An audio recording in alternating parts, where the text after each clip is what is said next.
Hi ಸ್ನೇಹಿತರೆ, ಎಲ್ಲರಿಗೂ ನಮಸ್ಕಾರ. ನನ್ನ ಹೆಸರು ಸುಮಾ. ನನ್ನ ಬಾಲ್ಯದಿಂದಲೂ ನನಗಿದ್ದ ಕನಸು ಒಂದೇ, ಚೆನ್ನಾಗಿ ಓದಿ ಒಳ್ಳೆಯ ಉದ್ಯೋಗ ಪಡೆದು ನನ್ನ ಅಮ್ಮ ಅಪ್ಪನ ಜೀವನಕ್ಕೆ ಸ್ವಲ್ಪ ಸುಖ ತರಬೇಕು ಎಂಬುದು. ಮನೆ ಗ್ರಾಮದಲ್ಲಿ ಅಮ್ಮ ಮತ್ತು ಅಪ್ಪ ಹೊಲದಲ್ಲಿ ದುಡಿಯುತ್ತಾ ನಮ್ಮೆಲ್ಲರನ್ನೂ ಮುಂದೆ ನಡೆಸಿದವರು. ವಿದ್ಯಾಭ್ಯಾಸ ಮುಗಿಸಿದ ಬಳಿಕ ನಾನು ಕೆಲಸಕ್ಕಾಗಿ ಮೊದಲ ಬಾರಿಗೆ ಸಿಟಿಗೆ ಹೊರಟೆ. ಹೊಸ ಸ್ಥಳ, ಹೊಸ ಜನರು, ಹೊಸ ಬದುಕಿನ ಆರಂಭ. ಕಚೇರಿ ಮೊದಲ ದಿನವೇ ನಾನು ಸ್ವಲ್ಪ ಗಾಬರಿಯಲ್ಲಿದ್ದಾಗ ನನ್ನ ಮುಂದೆಯೇ ನಿಂತ ವ್ಯಕ್ತಿಯೊಬ್ಬರು ಹಾಸುವಿನಿಂದ ಫಸ್ಟ್ ಡೇ ಎಂದು ಕೇಳಿದರು. ಅವರ ಹೆಸರು ಅನೂಪ. ಆತ ಕೂಡ ಹೊಸದಾಗಿ ಸೇರಿದ್ದವನೇ. ನನ್ನಲ್ಲಿ ಇರುವ ಒತ್ತಡವನ್ನು ಗಮನಿಸಿ, ವರಿ ಕಠಡ್ LLB ಫೈನ್ ಎಂದು ಹೇಳಿದರು. ಆ ಕ್ಷಣದಲ್ಲಿ ನನಗೆ ಆತನ ಮಾತು ಹೇಗೋ ಒಳ್ಳೆಯ ಪರಿಚಯದಂತೆ ಅನಿಸಿತು. ಆ ದಿನದಿಂದ ಪ್ರತಿದಿನವೂ ನಾವು ಬಸ್ ಸ್ಟಾಪ್ನಲ್ಲಿ ಎದುರಾಗುತ್ತಿದ್ದುದು. ಅದು ಯಾದೃಚ್ಛೆಯಾಗಿರಲಿಲ್ಲ ಅನ್ನಿಸಿತು. ನಾನು ಕಿಟಕಿಯಿಂದ ಹೊರಗೆ ನೋಡುತ್ತಿದ್ದರೆ ಅವನು ಅಡ್ಡ ಸೀಟಿನಲ್ಲಿ ಕುಳಿತು ಚಿಕ್ಕ ನಗು ಕೊಡುತ್ತಿದ್ದ. ಸಾಧಾರಣ ನಗು, ಆದರೆ ದಿನವನ್ನೇ ಹಗುರವಾಗಿಸುವಷ್ಟು ಮೃದುವಾಗಿರುತ್ತಿತ್ತು. ಒಂದು ದಿನ ಬಸ್ ತುಂಬಾ ಜನಗಳಿಂದ ತುಂಬಿಕೊಂಡಿತ್ತು.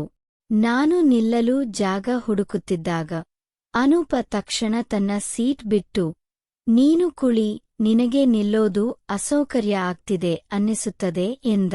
ನಾನು ಮೌನವಾಗಿ ಕುಳಿತುಕೊಂಡರೂ ಹೃದಯದಲ್ಲಿ ಏನೋ ಹೊಸ ಸ್ಪಂದನೆ ಶುರುವಾಯಿತು.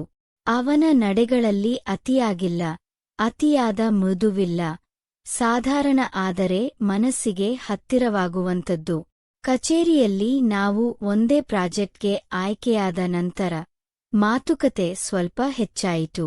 ಕೆಲಸದ ನಡುವೆ ಚಿಕ್ಕ ಚಿಕ್ಕ ನಗುವುಗಳು, ಟೀ ಟೈಮ್ನಲ್ಲಿ ನಡೆಯುವ ಲಘು ಮಾತುಗಳು, ಇವುಗಳೆಲ್ಲ ನಮ್ಮ ನಡುವಿನ ದೂರವನ್ನು ನಿಧಾನವಾಗಿ ಕಡಿಮೆ ಮಾಡುತ್ತಿದ್ದವು.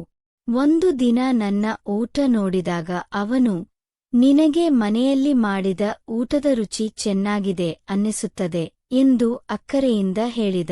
ನಾನು ನಗುವುದು ಬಿಟ್ಟರೆ ಇನ್ನೇನೂ ಮಾಡಬಹುದು. ಒಂದು ಸಂಜೆ ಕಚೇರಿಯಿಂದ ಹೊರಟಾಗ ಮಳೆ ಆರಂಭವಾಯಿತು. ನನ್ನ ಬಳಿ ಛತ್ರಿ ಇರಲಿಲ್ಲ. ನಾನು ಬಸ್ ಸ್ಟಾಪ್ನಲ್ಲಿ ನಿಂತಿದ್ದಾಗ ಅನೂಪ ತನ್ನ ಛತ್ರಿ ತೆಗೆಯುತ್ತಾ, ಬಾ, ಒಟ್ಟಿಗೆ ಹೋಗೋಣ, ನೀನು ಒಬ್ಬಳಾಗಿ ನಿಂತರೆ ನನೆದು ಬಿಡುತ್ತೀಯ ಎಂದು ಹೇಳಿದ. ಮಳೆಯ ನಡುವೆ ನಾವು ನಡೆಯುತ್ತಿದ್ದಾಗ ಮಾತುಕತೆ ಕಡಿಮೆ ಇದ್ದರೂ ಆ ಗಾಳಿಯಲ್ಲಿ ಒಂದು ಸೌಮ್ಯ ಭಾವನೆ ತೇಲುತ್ತಿದ್ದಂತೆ ಅನಿಸಿತು. ನಾವಿಬ್ಬರೂ ಏನೂ ಹೇಳದೆ ಇದ್ದರೂ ಕೆಲವು ಮಾತುಗಳು ಹೇಳದೆ ಇದ್ದರೆ ಮತ್ತಷ್ಟು ಸುಂದರವಾಗಿರುತ್ತವೆ ಅನ್ನಿಸುವ ಸ್ಥಿತಿ. ಆ ರಾತ್ರಿ ಮನೆದಿಂದ ಕರೆ ಬಂದು ಅಪ್ಪನ ಆರೋಗ್ಯ ಸರಿಯಿಲ್ಲ ಅನ್ನಿಸಿತು. ಮುಂದಿನ ದಿನ ಕಚೇರಿಗೆ ಹೋಗಿ ಎಲ್ಲವನ್ನೂ ಅನೂಪನಿಗೆ ತಿಳಿಸಿದ್ದೇನೆ. ಅವನು ಚಿಂತೆಯಿಂದ ಕೇಳಿ, ನೀನು ಮನೆಗೆ ಹೋಗು ಸುಮಾ, ಅವರು ನಿನ್ನನ್ನು ಕಾಯ್ತಿದ್ದಾರೆ ಎಂದ. ಅವನ ಧ್ವನಿಯಲ್ಲಿ ದಯೆ ಮಾತ್ರವಲ್ಲ, ನನ್ನ ಬಗ್ಗೆ ಇರುವ ಕಾಳಜಿ ಸ್ಪಷ್ಟವಾಗಿತ್ತು. ಹಳ್ಳಿ ಕಡೆ ಹೊರಡುವ ದಿನ ಕಚೇರಿಯ ಮುಂದೆ ನಾವಿಬ್ಬರೂ ನಿಂತಿದ್ದೇವೆ. ಅವನು ಹೇಳಿದದ್ದು ಒಂದೇ, take care and keep in ಅಟೆಡಮೋ. ಅವನ ಕಣ್ಣಿನಲ್ಲಿ ನಾನೊಬ್ಬಳಿಗಾಗಿ ಇರುವ ನಗು ನನಗೆ ತುಂಬಾ ಅರ್ಥಪೂರ್ಣವಾಗಿ ಅನಿಸಿತು. ನಾನು ಬಸ್ಗೆ ಹತ್ತಿ ಕಿಟಕಿಯಿಂದ ಅವನ ಕಡೆ ನೋಡುತ್ತಿದ್ದಾಗ ಅವನು ಅಲ್ಲೇ ನಿಂತಿದ್ದ. ಮಾತು ಹೇಳದೆ ಬಿಡಬೇಕಾದ ಕೆಲವು ಕ್ಷಣಗಳು, ಆದರೆ ಮನಸ್ಸಿನಲ್ಲಿ ಉಳಿಯುವ ನೆನಪುಗಳಾದವು. ನಮ್ಮ ಕತೆ ಇಲ್ಲಿ ಮುಗಿದಂತಿದೆ, ಆದರೆ ಭಾವನೆ ಮುಂದುವರಿಯುತ್ತದೆ.